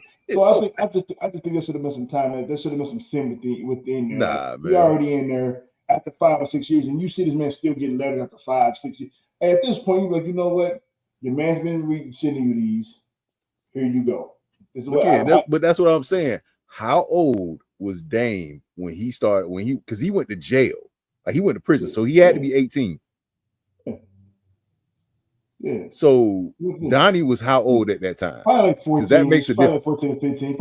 He probably like young, middle age, because he wasn't that young. He wasn't like 10 or 11. He was like a 13, 14-year-old. Because you can just tell by his demeanor and the way he talked when he was in the car. He was probably like a young 14-ish. Okay, like that. So you really want this 23-year-old man that's in hard prison sending your son letters? Let's see. What does he talk about? What did he talk about? I think because the only reason I think is because of her lifestyle, she didn't understand how important that could have been. Now, if she was like another, wasn't rich and no, she probably was like, you know what, he might need that from you. Like, Kiana, they're not sending you to prison at 16. He had to be 18. You know, when does the sympathy come in? You don't just take somebody because you want him to live that life, because that's probably that's the only thing that I didn't like about him. Like, you don't wait until after this number. Hey, that's why. I mean, you had that read the letters because shit, you knew what the dude looked like. So you just he might be in the picture with old fam. But what I'm saying is, what was he talking to him about at 23 years old? Because he ain't got a cool diploma yet. You talk about about grown man problem. Y'all never got to jail. Yeah, man. Hey, they got us the square pieces, but they won't give us like regular forks. Y'all never we got sporks from somebody in jail, so there's a difference. They need that. I'm not saying I did or didn't, sir. So then I have a big homies that I've seen. I got a couple of men homies. I'm not responding if I did or didn't. All I can tell you is if I was in middle school and a grown man was sending me letters from prison, my mom would keep it. Just like your brother. It don't matter. Your brother. It don't matter. It don't matter. So the big fight between Adonis Creed and Diamond Dame Anderson. Yeah, he didn't think the final. Donnie got some point to prove. This was a dope ass fight. And that fight was the best fight scene I've seen in a boxing movie. It went from first of all, that's my favorite boxing movie. First of all, the fight was at Dodger Stadium. They put the ring in the middle of a baseball field. That's huge shit. I've never seen that before. I was like, Dodger Stadium? Okay. And it went from 1 million people in attendance, the whole world watching, to just them two in the ring. Nobody else. When they went so he said the way that he did it, like he did it the way that anime reminds him of. Like he did it. He said he watched a lot of anime, because I don't know if this was his first directing film, but he said he watched a lot of anime to do so. But it was so dope. It was, man, like when the visuals of because at first they were just whooping each other's ass and they were screaming at each other, but you could see the emotion. But then when he sat down, and then they changed to the kids, and you'll say, because like I said, when Dame seen Donnie and the look in his face, he was crying, bro. Like, damn, this is because they didn't see the grown men no more. They saw the little niggas they was back in the day. How they remembered each other. How they 18 years before. Yeah, like this is, you know what I'm saying? So it was like, but that's the reason I thought it was the way it was beautiful, because they wanted you to see, like, man, this is us getting it off our chest. Like, you abandoned me. That's 18 years. Donnie might have felt like you abandoned me. And all kind of shit. And also, because he probably never was able, like you said, he probably been holding on to that the whole time he was in jail. Like, man, because then you had the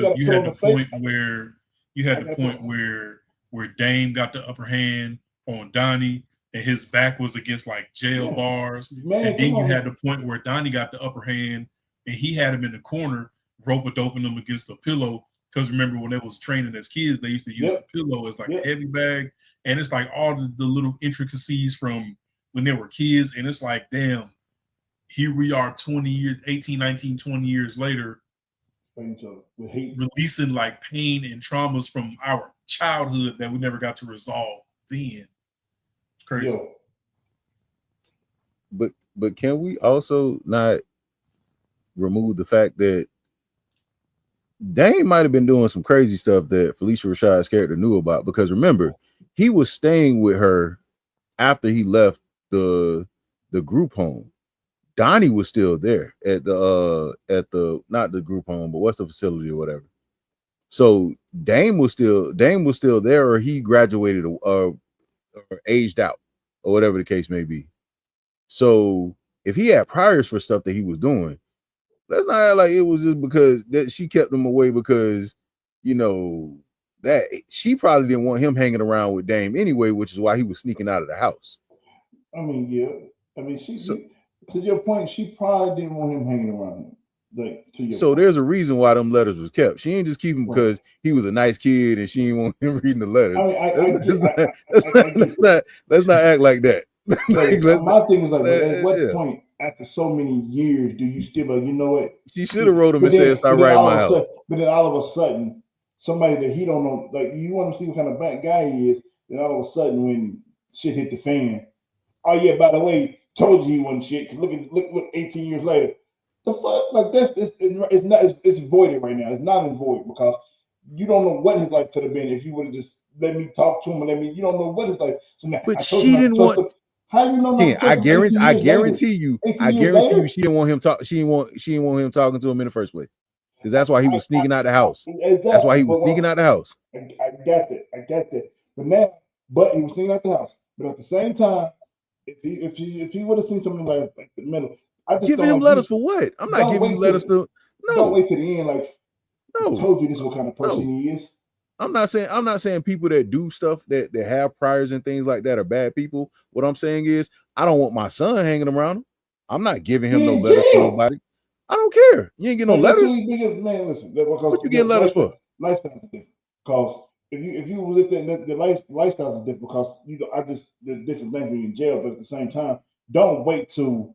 If your pops don't want you hanging around with somebody, if your pops don't want you hanging around with somebody, you think he about to give you letters from that person from jail? My pops was different breed. He was like, you gotta learn your lesson. You gotta bump your head the hard way. But that ain't the point. But at the same time, he ain't gonna wait till after 30 years later to be like, oh yeah.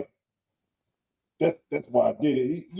I just think her delivery with that was like, oh, well, let me show him what kind of person he is. Well, you seen when he was like, oh yeah, I was hanging around this old friend named Donnie. I mean, Dame. She was like, Damien. The dude that you weren't supposed to be hanging around anyway. Oh, okay.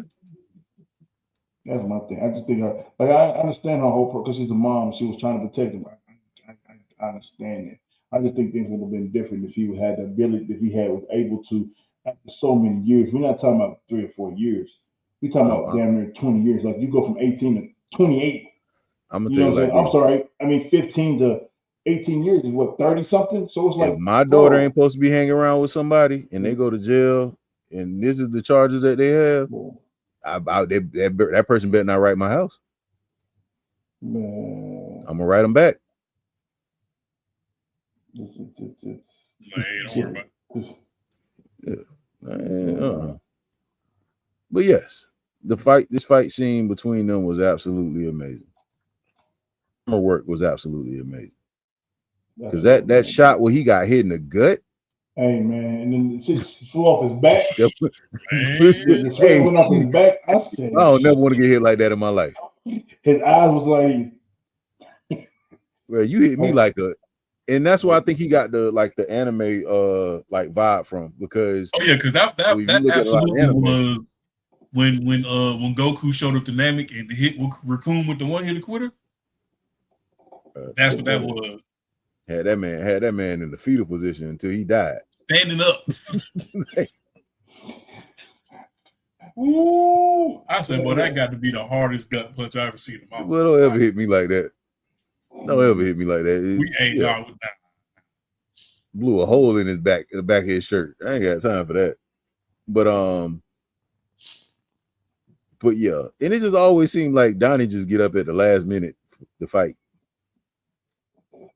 Out of every movie he get knocked down, he got to get up. Gotta have flashbacks. You gotta have a montage. You know what I'm saying? Before you get up. Get up, Craig. Get up, Craig. Get up, Craig. Get up, Craig. Get up, Craig. Get up, Craig. But Yeah, I'm a man without it. it's 11 o'clock already. Shit, yeah. But the movie was. Ken, check engine light just came on.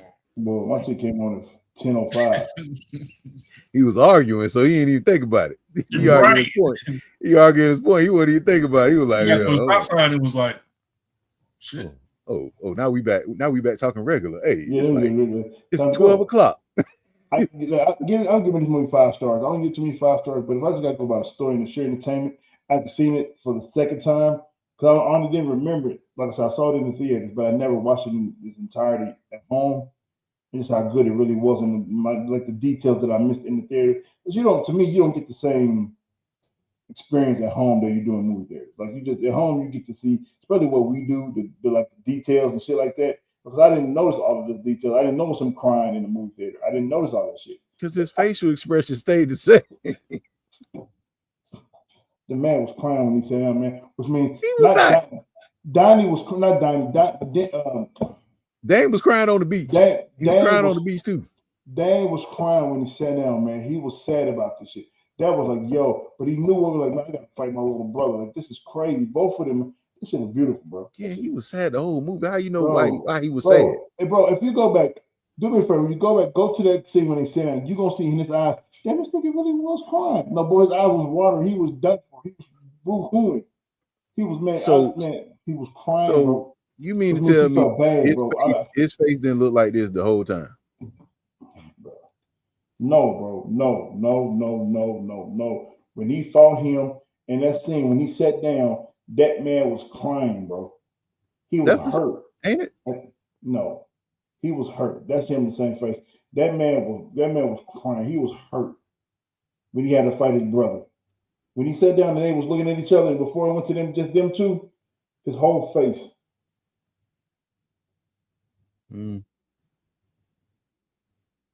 Yeah, bro. Right. I'm looking at it right now. The last 21 minutes and 27 seconds. Right before he put the mouthpiece in, his eye, they show tears coming down the dude's eye. I'm looking at it right now. Right before he all right, the last round, right before they get into it for the scene, bro. That scene was like, okay. I gotta go in there and gotta fight somebody that I love. All that hatred went out, but I still gotta prove a point. Yeah, nah. He said, look, you've been boxing this whole match. Now you gotta fight. Now you gotta fight. Yeah, fight. This movie was great. I give it a 5, bro. From get the hell off here. And he really couldn't even be happy about winning because he was like, because at the end it should have never got to this point. It was therapeutic. Well, that's the whole thing. It was when he won the fight against Draco.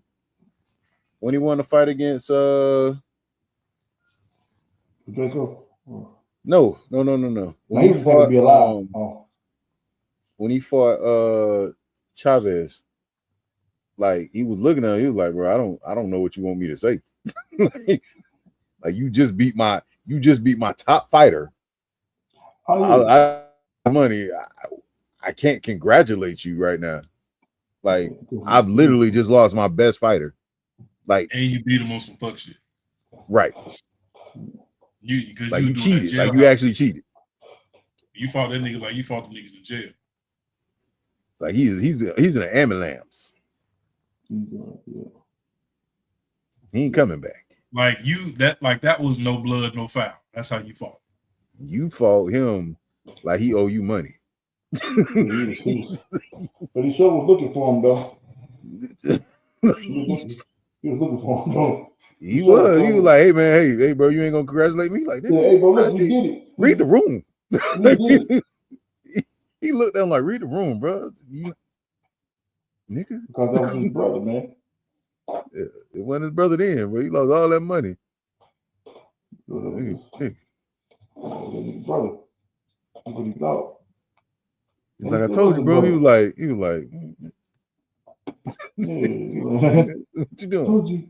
Yeah, what you doing? I told you, bro. Brother, no, he good. No, we can't do that right now. I won't go as high as a 5. I forgot what I gave this the first time I went to go see it. I was thoroughly impressed with I was mad about a few points. I don't like when they kill off like characters, especially somebody like Felicia Rashad. Because I feel like they gotta add motivation. A mile away though. I did. I did. I just still didn't like it though. With the initial introduction, Mama, why are you drinking? I don't need you having another stroke. Hey, I'm fine. Don't worry about it. Leave me alone. She's like, I might have another one tomorrow night. I'm like, hey, You couldn't foreshadow. Then But I he think gets that a was phone I think that call. was tough towards his mental. You need to hurry up and get to your mother's house. She just had a stroke, multiple organ failure, this, that, and the third. And it's like, oh, here we go. Yeah, I yeah. think it was supposed to be along as far as his mental health, his mental standpoint, his mental health, and I think that's what that was for, to help push him along to. But see, like, why does that? So Ryan Coogler does that in a lot of his movies, and this was like Michael B. Jordan's first like movie. Like, why does that have to be the motivating factor? Like, why does death have to be the motivating factor? Like, why we can't have like, why does Black Death always have to be like the motivating factor to get something done for us? Like, why we can't do it because we want to buy a new car? Because Adonis was too hard headed, bro. I don't want to talk about it. I don't need no therapist. I don't want to talk about it. Mama did. Okay, now let's talk. I just rather have a better reason. I don't know. That always makes me. I guess like being a person who like felt like death was a reason like for you to get your life together. Like I just don't think that's the case. I think life is a reason to get your life together. I mean, that depends. It should be, but it depends on your environment. Depends on how you raise. Some people don't think they're gonna make it past certain points. Some people don't understand the value of life. They death. So it's kind of like, damn. That's why you hear things like, I gotta get together. Life is too short. Tomorrow's not promised. That's absolutely. So, and when you raise a certain way, it's like you gotta get. But that's what I mean when I say why can't life be a reason? How you just said, life is too short. Why can't life be a reason? It depends on people's life. It depends on people. If you got kids, if you got something that you want to live for, a lot of people don't have, and unfortunately in the Black community, we might not have too many things that people want to actually live for. Therefore, hey, and it just depends. That's why it's always been a stigma to where, somebody pass away, or one of your homies get killed, one of your homies get shot. Like, damn, that could be me. Maybe I should make a change in my life. Maybe so. Definitely, just automatically like coincided with time to get your life together, time to change what you're going through, because tomorrow's not promised. And that's what they always say when you go to homegoings and all this other stuff. Get your life together. I mean, I'm just saying, but I'm saying in the standpoint of the whole aspect of things. No, and that's why I said for me, that's why I changed. That's why I changed mine, because I hate that we glorify death, like to do stuff, like, which is the reason why I don't really attend funerals. Like, I'll go to like a repast, I'll go to meet family and things like that. But I'm not a because I don't feel like life lives there. Like, you know what I'm saying? Like, you celebrate somebody in life, you don't celebrate somebody in the funeral. Where we go, it's called a celebration of life. Mm-hmm. We celebrating the life before they transition. So we don't celebrate the past. We don't celebrate, oh my God, they're dead, they're gone, what are we gonna do? We celebrate who they were, what they did, the impact, when you move on, because we know that they're gone to somewhere much greater than this hellhole we in now. So when we go, that's why we call homegoings. So so I get to your point, they call homegoings because yes, they used to be called funerals. Mm-hmm. Oh, we gotta mourn. Oh, woe was me. You should be happy for them because we in hell, and I don't get political. We don't get, but y'all know we on the same thing. Like, look where we got, look what the world is going through. Like, this is stupid. So, so when we go, so it's like we in heaven, like we in hell. So that's the reason I see it different. But it's like, but I get to your point though. We shouldn't have. But Ryan Coogler does do that. Like, he does. And that's why I have an issue. Because his is funerals. Like, his is not homegoing. This nigga has that man made a whole comic book movie funeral. I was like, he has funerals. Like, he wants you to feel sad. He wants you to feel sad. Like, they're like, damn, bro, what we doing? Like, that's different. And tried to 3D print the heart-shaped herb. Come on, bro. Hey, we ain't gonna talk about that. You just gonna make me mad. But no, she did it. But how if he already took the heart-shaped herb, how would taking the heart-shaped herb help? But no, for me, I think it's a solid 4. I think it's an amazing debut for if this is his first film. I think it's an amazing debut. I can't give it a 5 because I still got my gripes with it. But I think as far as production wise goes, it was a little lengthy. He could have shortened some certain stuff. I wish it was more fight scenes, like actual like fight scenes. I do like the fight scene at the end, but I really would like more fighting, like in a boxing movie. You know, that's my only gripe, and I don't like Felicia Rashad being killed. So, I think the fight was more about themselves fighting themselves versus each other. yeah, I get that part, and I get the like I get like the vision of it, and like the imagery of it. I don't know, like we were talking about Southpaw. Like Southpaw is one of like my favorite boxing movies. Yes, and I just feel like the way that like they did that, like those fight scenes, you know. But I think I agree with Rashad. I give it a 4. I give it a solid 4. Yeah, I have to give it 5. Man. I get 5 for some other stupid shit, but this is something that's worth it. Yeah, this is worth it. Yeah, man, that was a long ass.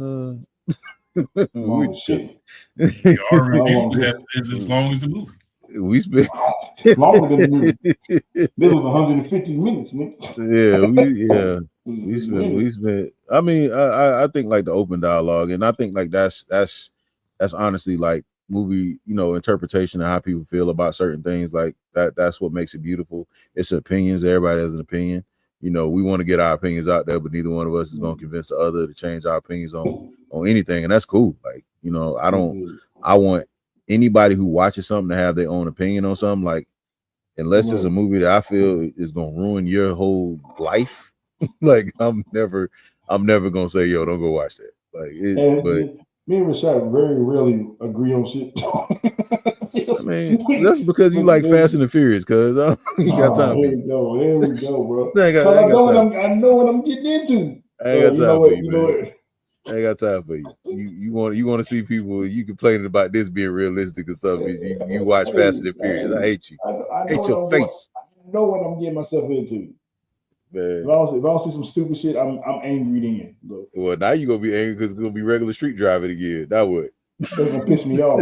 That's gonna piss me off. Something better blow up, and somebody better live through it. I'm gonna be pissed off. The dealer just said that he was like, I wanted to get back to. If they start racing, practical racing, talking about the car, talking about hey, nobody like the car don't transform or something. I'm gonna be shit. Nope. And then they're gonna die for real. They're gonna have real deaths. 4. Nobody coming back. I'm giving it a 4 out of 10. But anyway, y'all, we appreciate y'all being here. Now that y'all still in here. Absolutely. Definitely appreciate everybody for sticking around. Thank you for the discussions. Thank you to the chat, Toya, Kiana, JJ, Chrissy, everybody that chimed in. I think I saw who was it?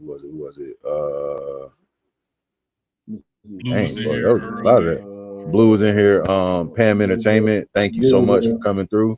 Hope everybody hit that like button. I think Pam Entertainment came over from Drake, from Drake Mack. Oh, definitely appreciate you. Definitely appreciate that. Yeah, definitely appreciate once again, the Funko of the week is the bald-headed demon herself, Okoye.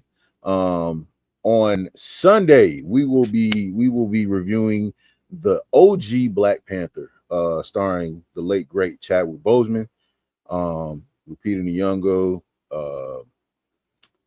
Daniel Kaluuya, Michael B. Jordan.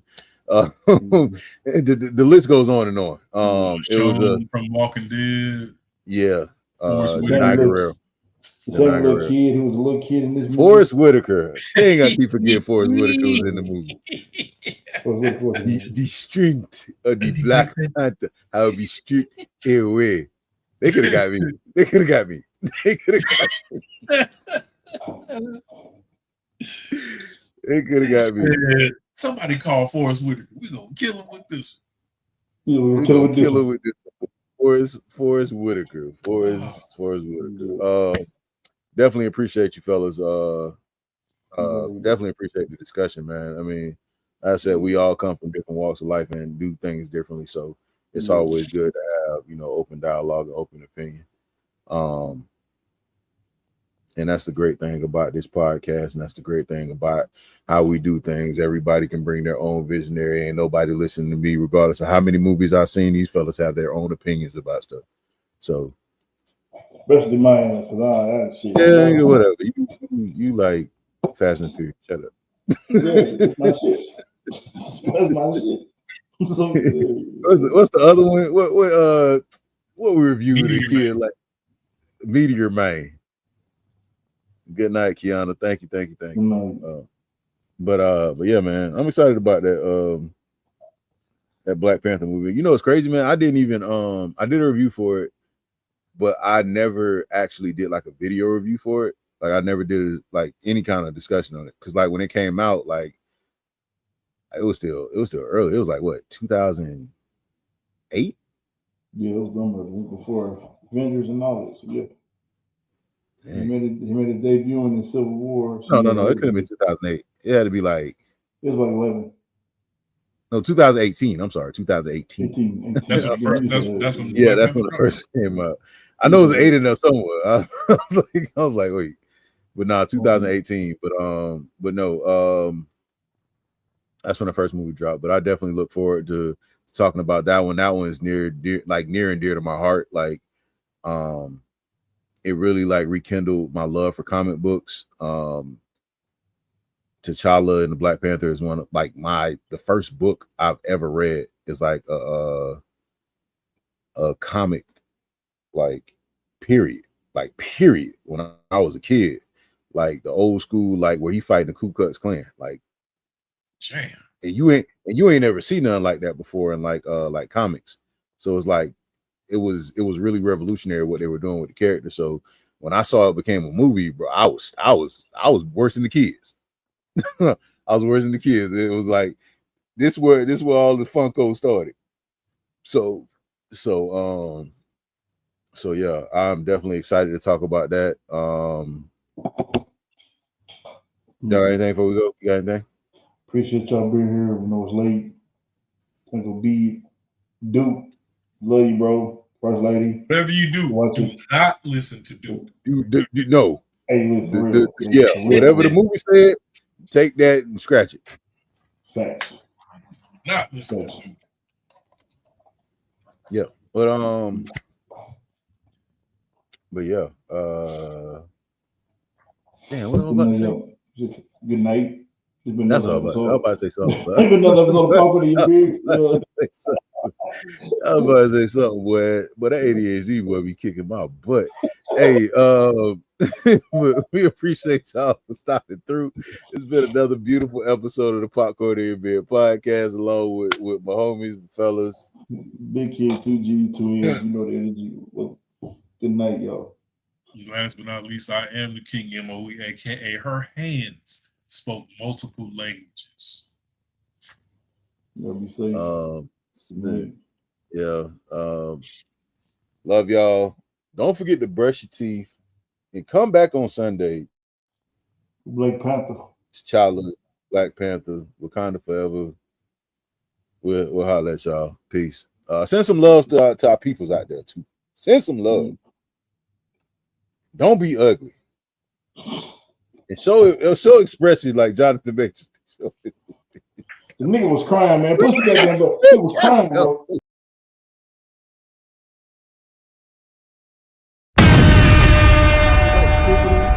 Before to cut everybody off, like that.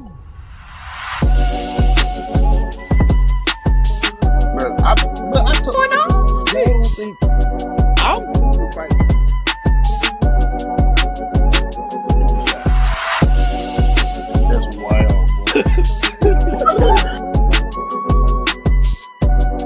Where are we talking about these questions? Orgy going on? My man, he's a show. She aged like cheese. You guys Speak on it, brother. Speak on it. Practically become